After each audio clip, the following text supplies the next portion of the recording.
ലോകത്തെ ഏറ്റവും ഉയരമുള്ള കെട്ടിടമാകാൻ ഒരുങ്ങുന്ന ജിദ്ദ ടവറിന്റെ നിർമ്മാണം പുനരാരംഭിക്കാൻ കരാറായി. ജിദ്ദ എക്കണോമിക് കമ്പനിയും ബിൻ ലാദൻ ഗ്രൂപ്പുമാണ് കരാറിൽ ഒപ്പിട്ടത്. 1 കിലോമീറ്റർ ഉയരത്തിൽ നിർമ്മിക്കുന്ന കെട്ടിടം 3.5 വർഷം കൊണ്ടാണ് നിർമ്മാണം പൂർത്തിയാക്കുക.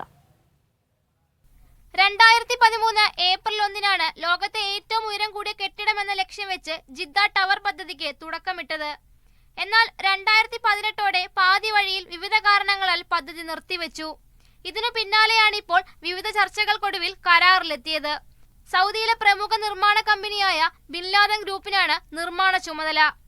ജിദ്ദ എക്കണോമിക് കമ്പനിയാണ് കരാറിൽ ഒപ്പിട്ടത്. കോടീശ്വരനായ വാലിദ് ഇബ്നു തലാലിന്റേതാണ് കമ്പനി. US ആസ്ഥാനമായ CBRE ഗ്രൂപ്പിനാണ് നിലവിൽ ഹോട്ടൽ നടത്തിപ്പിനുള്ള കരാർ. 80 നിലകളിലെ കെട്ടിടത്തിന്റെ ബാക്കി ഭാഗമാണ് പൂർത്തിയാക്കുക.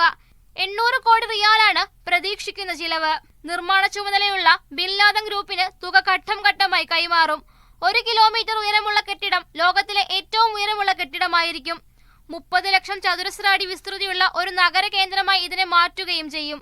നിലവിൽ റിയാദിലുള്ള കിങ്ഡം ടവറും വാലിദ് ഇബ്നു തലാലിന്റേതാണ്. ഇദ്ദേഹത്തിന്റെ പല സംരംഭങ്ങളിലും നിലവിൽ സർക്കാരിന് പങ്കാളിത്തമുണ്ട്.